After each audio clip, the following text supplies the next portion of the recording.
भैया आज पता लगा कि वो कहावत क्यों बनी है कि कुत्ते की दुम जो है ना वो सीधी नहीं हो सकती। अब देख लीजिए कहाँ हम सबने सोचा था कि वनराज जो है वो सुधर गए और कहीं ना कहीं पछतावा हो रहा है अपनी हरकतों पर, लेकिन क्या करें, इनको सुधारना नामुमकिन है। और आज एक बार फिर से पुराने वाले वनराज ने अपना रूप दिखा ही दिया और अनुपमा को कह दिया गेट आउट। तंग आ चुका हूं मैं तुम औरतों के रोज रोज के ड्रामे से। तो जाओ, खड़ी क्यों? Get out! I said get out, Anupama.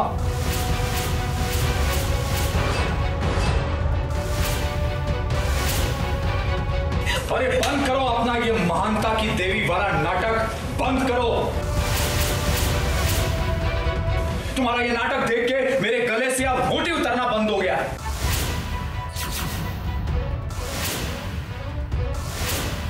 ये जो तुम्हारा एटीट्यूड है ना महानता का, ये मुझसे बर्दाश्त नहीं होता है।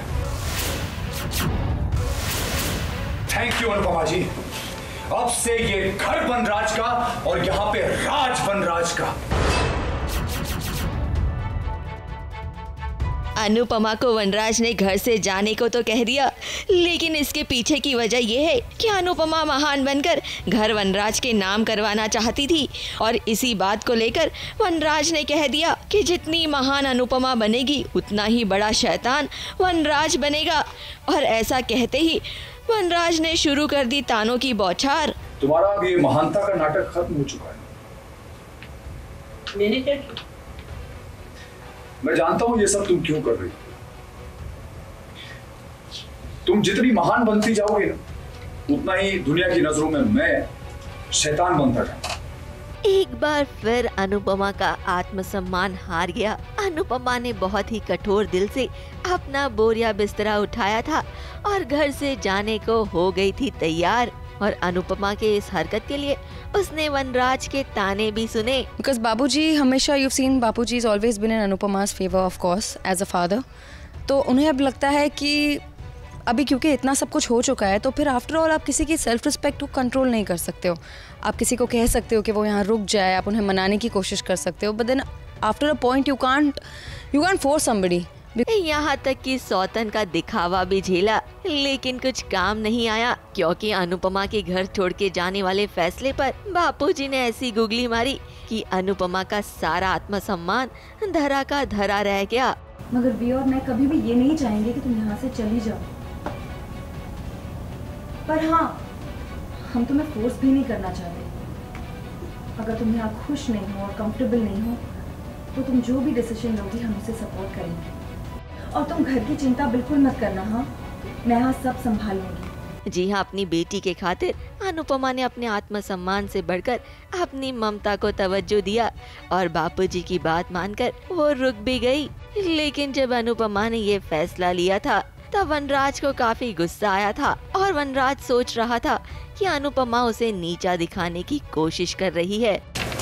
एक सीधी सच्ची बात कह रही हूँ कि एक घर में एक छत के नीचे एक साथ रहकर काव्या और मैं दोनों अपनी नजरों में गिर जाएंगे। इतनी सरल बातें आपकी समझ में नहीं आ रही है कि अगर ऐसे साथ में रहेंगे ना तो रोज पुराने जख्मों के टाके टूटते रहेंगे। कोई मान नहीं बन रही हूँ मैं। ऐसे साथ में रहेंगे तो हर तीज त्योहार आंसुओं में बीतेगा। और वनराज ने खुद अनुपमा को इस घर से जाने के लिए कहा। ये सोचकर तो काव्या के मन में काफी लड्डू फूटे कि अनुपमा अब इस घर में नहीं रहेगी। लेकिन काव्या को क्या पता कि उसके पीठ पीछे बापूजी ने अनुपमा को रोकने की पूरी सेटिंग कर रखी थी। क्या क्या होता है वो तो फिर again another twist will happen. तो कोई भी चीज़ वहाँ पर आके रुकी तो नहीं। अब अगर ऐसा होगा तो उसके आगे भी कुछ और होगा जो काव्या के फेवर में होगा या नहीं होगा ये तो हमें पता नहीं। अब अनुपमा को बापूजी ने रोक लिया है तो एक मयान में दो तलवार कैसे रहते हैं, ये सौतन आगे जाकर सहेली बनती है या ये दोनों के बीच का टशन घर में एक नया ट्विस्ट लेकर आता है, ये देखना दिलचस्प होगा। मुंबई से नेहा सावंत की रिपोर्ट।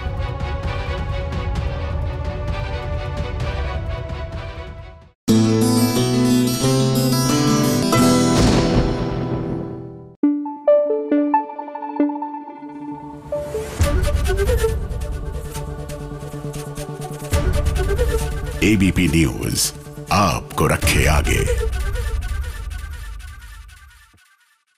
और वक्त हो गया है OTT प्लेटफॉर्म से जुड़ी इस खास खबर का।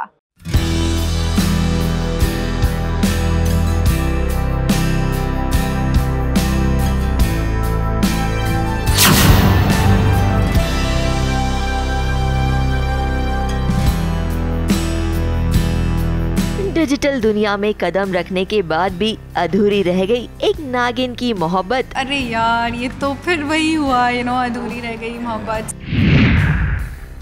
वो मोहब्बत जिसे नागिन 5 सालों से हासिल करने की कोशिश कर रही है।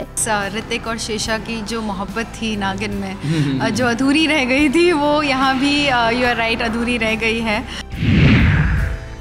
और ये नागिन कोई और नहीं बल्कि हमारी प्यारी शेषा है, जो डिजिटल होने के बावजूद भी ऋतिक को हासिल करना चाहती है। जी हाँ, आई थिंक अदा और मेरी कहानी अधूरी है। आई मीन ये कोइंसिडेंस है, ऑनेस्टली स्पीकिंग। लेकिन ऋतिक कितनी भी कोशिश कर ले, वो शिवन्या के पास लौट ही जाता है।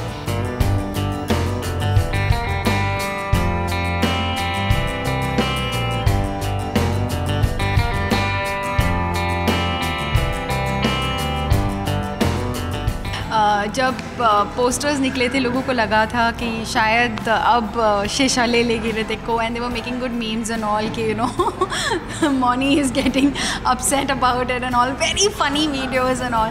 बट जब ये आया video and then I am like, अरे यार, ये तो फिर वही हुआ, अधूरी रह गई मोहब्बत। जी हाँ, ऋतिक यानी कि अर्जुन बिजलानी और शेषा यानी कि अदा खान ने साथ में किया है एक म्यूजिक वीडियो, और इस म्यूजिक वीडियो का नाम है मोहब्बत।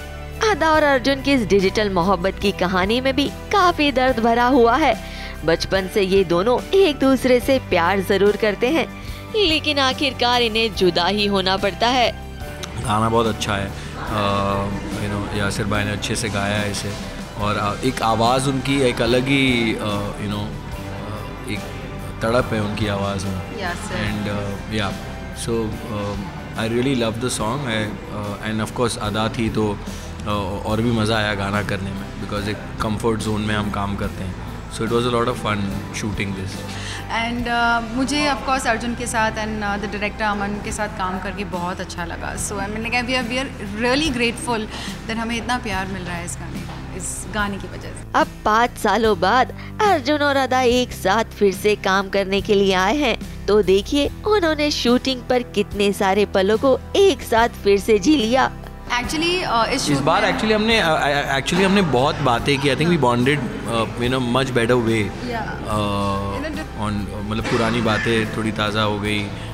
फिल्म सिटी में शूट भी कर रहे थे, तो काफ़ी सारी ऐसी हाँ, so we just relive those moments. And 2 दिन का शूट होता है। हाँ, लॉकडाउन इतना, तब कोविड की इतना सब डरे हुए थे सेट पे, मास्क के वो। इसने क्या किया, मैंने क्या किया, क्या सीखा, we just deep generally about conversations. life, I think this whole COVID situation has changed everybody's life.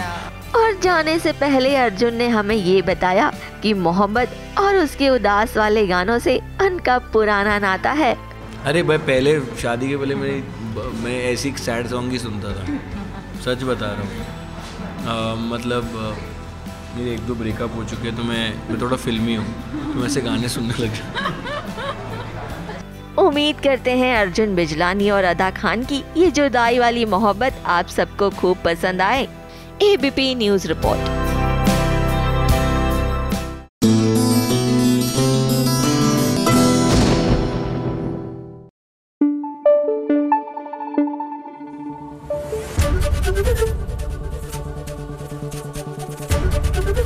ABP news आपको रखे आगे।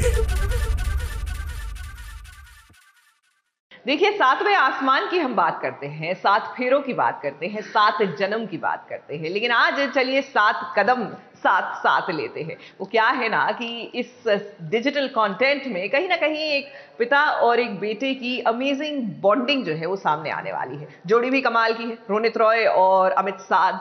ऐसे में चलिए करते हैं इनसे एक खास मुलाकात। SBS ओरिजिनल्स में आज हम बात करेंगे एक बहुत ही इमोशनल से सफर की। रोनित रॉय और अमित साध एक साथ एरोस नाउ की सीरीज 7 कदम में नजर आने वाले हैं। अपना ड्रीम अपने बच्चे के थ्रू देखता है, जिसका खुद भी ड्रीम है फुटबॉलर बनने का, एंड उनके डेमोग्राफिक्स कैलकाटा में किस तरह रहते हैं, कोई स्पॉन्सरशिप नहीं है, गरीब है, बट किस तरह ये फैमिली, माँ, डैड, फादर, मदर, ये फैमिली साथ रहती है। तो मुझे लगता है आपको अगर आप फुटबॉल नहीं भी खेलते हैं या आपकी फैमिली में कोई स्पोर्ट्स नहीं भी खेलता है, ये आपको एकजुट होना सिखाएगा। 7 कदम ये फिल्म रोनित रॉय के साथ साथ अमित साध के लिए भी बेहद खास है। और इसी के साथ रोनित रॉय और अमित साध ने हमें बताया कि निजी जिंदगी में अमित साध के अपने पापा के साथ और रोनित रॉय का अपने बेटे के साथ कैसा रिलेशन है।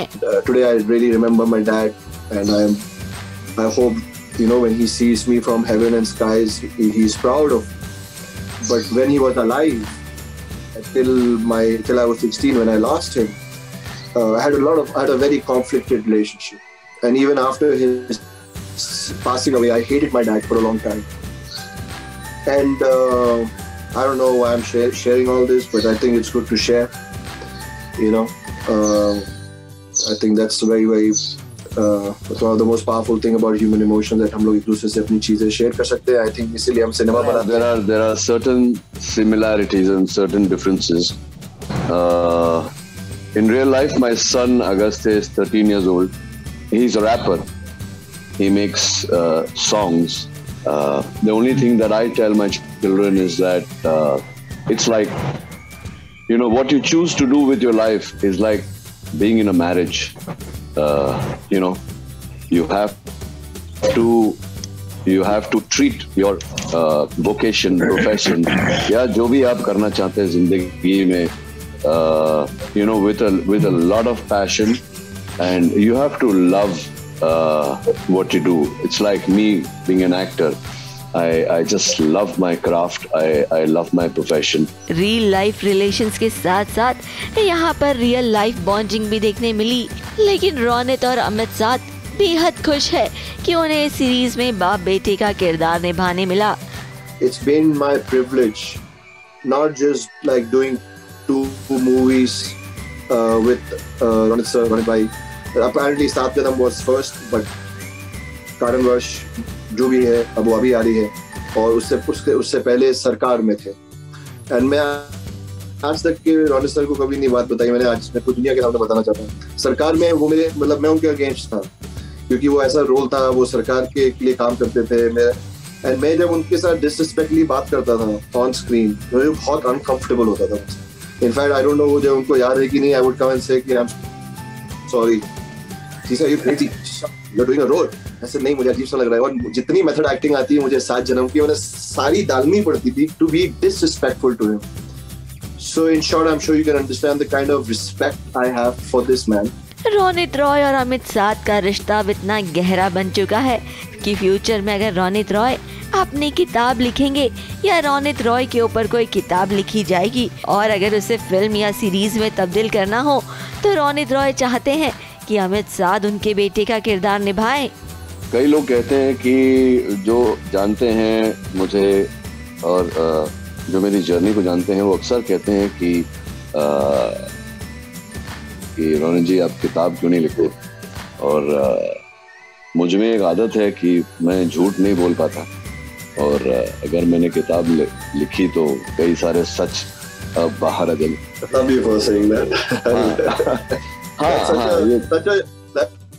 It's such a you statement, bro. I love you. मैं झूठ नहीं बोल सकता। I love you too. I love you. झूठ तो पता नहीं, Amit, I think you'll be very good at. I would love you to play me. Really, bro? Wow. You would be so good. You think so?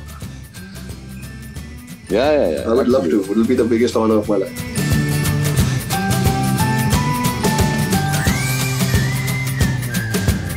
Mumbai से राज दीक्षित के साथ ABP news report.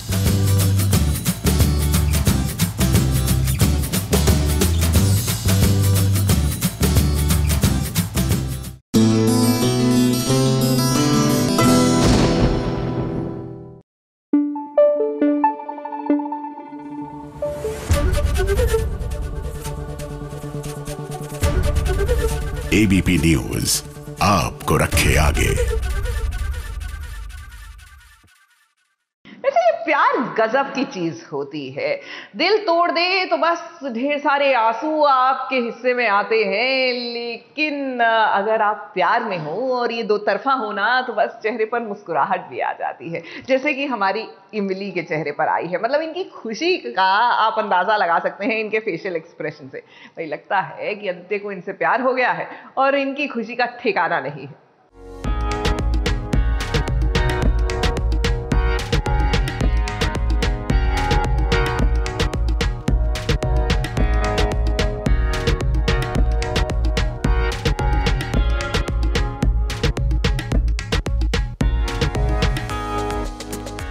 अब ऐसा तो होता ही है जब किसी को किसी से प्यार होता है और उस प्यार को वो समझ नहीं पाता है तो समझाने के लिए उसका अक्स ही तो सामने आता है। आदित्य के साथ भी ऐसा ही हो रहा है।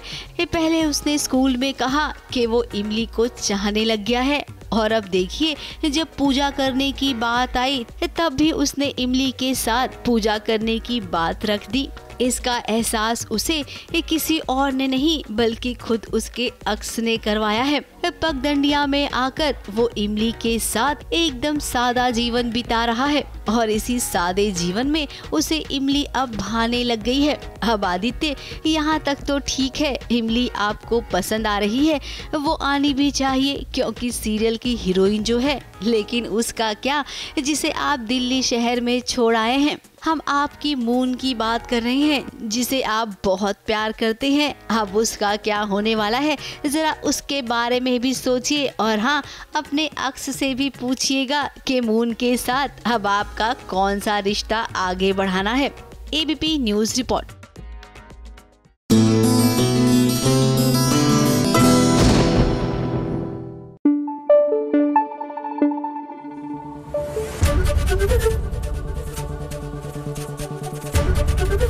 एबीपी न्यूज आपको रखे आगे।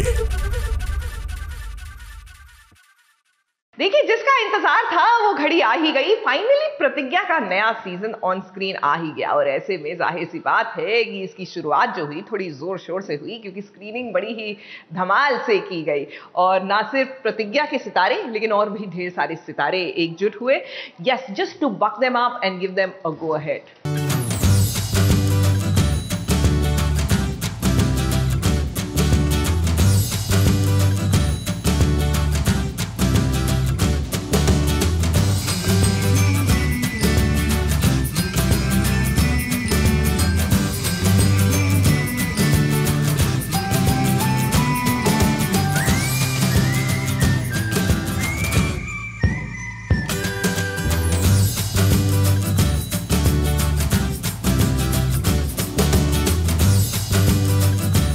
प्रतिज्ञा सीजन 2 नारी शक्ति को फिर से एक बार एक नया रूप देने की कोशिश की गई है। जी हाँ, प्रतिज्ञा सीजन 2 की स्क्रीनिंग भी रखी गई थी जहां हमें नजर आया पूरा डीकेपी परिवार, चाहे फिर वो अनुपमा की टीम हो या ये रिश्ता क्या कहलाता है का परिवार। और पहला एपिसोड देखने के बाद अनुपमा और शिवांगी इसकी तारीफ करते नहीं थक रहे हैं। मुझे सिमिलैरिटीज़ ये दिखी कि वो केमिस्ट्री जो कैरेक्टर्स की थी वो अब भी वही है। इतने सालों बाद ऐसा लगता ही नहीं कि 9 साल बाद शुरू हो रहा है, ऐसा लगता है ये कल ही एपिसोड देखा था और आज फिर देख रही हूँ। सबने सब कुछ कह ही दिया है और आप लोगों ने भी एपिसोड देख ही लिया है। आप लोग हमसे पूछ रहे हैं हमें एपिसोड कैसा लगा। रूपाली जी ने भी अभी ये बात कही थी कि हमें आपसे भी पूछना चाहिए कि आप लोगों को एपिसोड कैसा लगा, वो बहुत ज़रूरी है। तो मैं सबसे पहले अभी आप लोगों से पूछती हूँ, आप लोगों को एपिसोड कैसा लगा। साथ ही साथ प्रोड्यूसर राजन शाही और पर्ल ग्रे अपनी नारी शक्ति को एक सम्मान दे रहे हैं। मैं ये कहना चाहूँगा कि खुशी मिलती है कि डायरेक्टर्स का प्रोडक्शन में सालों से जो एक स्ट्रॉन्ग सिंबल रहा है शोज़ का, चाहे वो नायरा हो, नायरा ने इतने सालों से एक स्ट्रॉन्ग सिंबल रहा है for women empowerment, so she is there today. और फिर वो जर्नी कैरी फॉरवर्ड हुई है with Anupama, great actress like Rupali who's taken it forward। एक हाउस वाइफ से एक एस्पिरेशनल कैरेक्टर बनना जो इंस्पायर कर रही है as a teacher today, as a dancer today. And then of course the cult show Pratigya season 1 से पूजा। आई थिंक वो जो जर्नी शुरू हुई प्रतिज्ञा, जब बाकी शोज़ चल रहे थे which were never talking about women empowerment, women were always बातें कर रहे थे कि हाँ एडजस्ट कर लो, स्वीट रहो, but one of the first few shows जिन्होंने गेम चेंज किया स्टार प्लस का भी और पूरे टेलीविजन का वॉज प्रतिज्ञा सीजन 1. दैट स्ट्रॉन्ग कैरेक्टर्स लिखे जाते हैं हमारे शोज में. आई एम सो हैप्पी कि my daughter Ishika is today learning. साथ ही साथ प्रतिज्ञा की पूरी टीम वहाँ मौजूद थी. लाइफ में एक एक्सट्रीम पे आ गया आदमी जो है ना, थोड़ा सा शांत हो जाता है. कूल है तेवर वही, लेकिन शांत है. ग्रैंड चिल्ड्रन हो गए हैं, परिवार बढ़ रहा है, कुछ तो उसकी कृपा है. अब जहाँ 4 बर्तन होते हैं वो उठा-पटक होती है फैमिली में, लेकिन एक जो बॉन्डिंग है वो आपको इसमें दिख रही होगी और दिखती रहेगी. आपके फैंस ने इतना आपको प्यार दिया है, इतना उस शो को की वापसी की डिमांड की है कि एक्चुअली ये शो वापस आया सीज़न 2 लेकर, और आपको वही शो और बेहतर स्टोरी और बेहतर बिगर तरीके से करने को मिल रही है. कैरेक्टर का जो फ्लेवर है उसमें कुछ भी फ़र्क नहीं है. वही एटीट्यूड है, वही फ्लेवर है, वो सब कुछ सेम है. सिर्फ थोड़ा सा शरीफ हो चुका है कैरेक्टर. बेसिकली हम हमेशा वही कहानी लिखते हैं जो सोसाइटी में होता है, और उसी इश्यूज़ को डील करते हैं कि जो चीज़ें होती हैं लोग बोलना चाहते हैं लेकिन बोल नहीं पाते हैं. पहले भी प्रतिज्ञा यही करती थी. बहुत लोगों की आवाज़ बनी थी प्रतिज्ञा कि पहले औरतें कुछ बोलती नहीं थी, अंदर रखती थी, लेकिन प्रतिज्ञा वॉज द फर्स्ट कैरेक्टर जो which came up and which used to say things what women would want to say. And the same way this time Pratigya is a working woman also, with being a mother.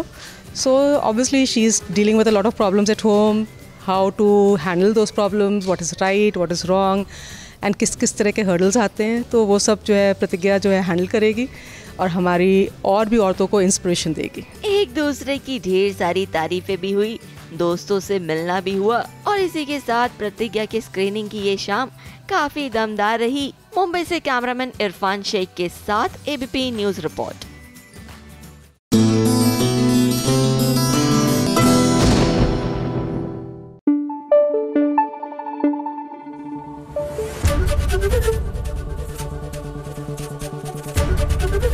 ABP news आपको रखे आगे.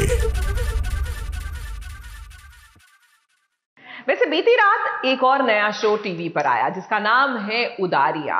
मजे की बात तो ये है कि इस जो सीरियल है इसकी जो स्क्रीनिंग है, फर्स्ट डे फर्स्ट शो की स्क्रीनिंग जो है ना वो चंडीगढ़ में हुई. क्या है ना कि सीरियल चंडीगढ़ में ही बेस्ड है और वहीं पर शूट हो रहा है, तो ऐसे में जाहिर सी बात है कि just to keep the feel going उन्होंने स्क्रीनिंग भी चंडीगढ़ में ही की.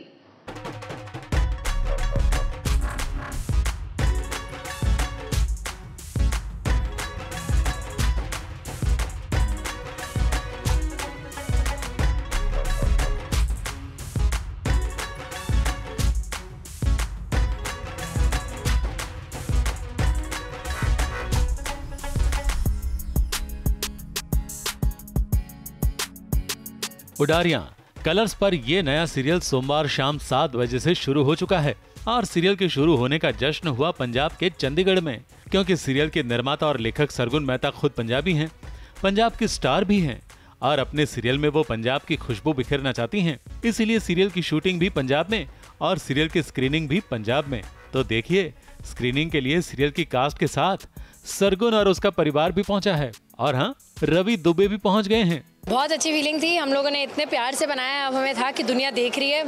मुझे यूजुअली मैं देखती हूँ कि लोग कैसा रिस्पॉन्स करें, पर मुझे था कि नहीं, मैं खुद ही देख लेती हूँ पहले. मुझे काफ़ी मज़ा आया and I am very very happy how this show has turned out to be. अभी भी और जैसे लाइफ में मेरा हर सपना सरगुन ने ही पूरा किया है, वैसे ये वाला सपना भी इसी ने पूरा किया. बिकॉज इस शो का मतलब अगर ये शो एक इमारत है तो उसकी एक एक ईंट सरगुन ने खुद लगाई है. So whether it is selecting the cushions, to the carpets, to the curtains, to finalizing the cast, to writing the story, to devising the concept, to conceptualization, to development of the concept, every single thing is all Sargun. Serial का पहला episode सबने मिलकर देखा और ढेर सारी खुशियां भी बांटी.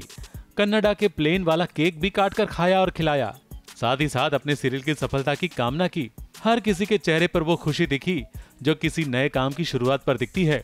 थोड़े से इमोशनल भी दिखे और बहुत सारा एक्साइटमेंट भी नजर आया. इट फील्स अमेजिंग, बहुत अच्छा लग रहा है. हम सारे इमोशनल हो गए थे. एक्चुअली ये तो नहीं हुई थी तेजो हमारी, इन दोनों को मुझे लगा तीनों रोने लग जाएंगे, तो तेजो तो स्ट्रांग है ना, she has to be strong. हम दोनों रोए जा रहे. रवि सर को ऐसे करके रोता था.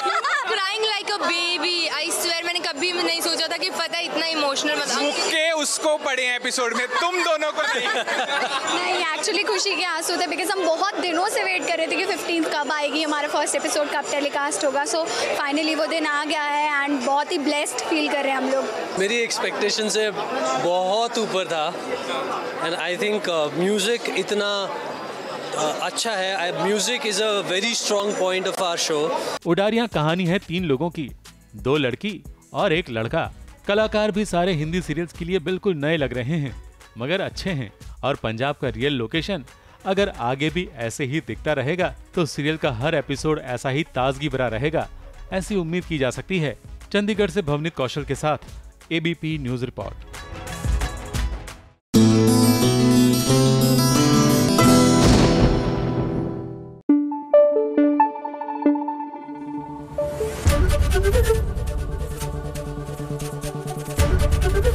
एबीपी न्यूज आपको रखे आगे।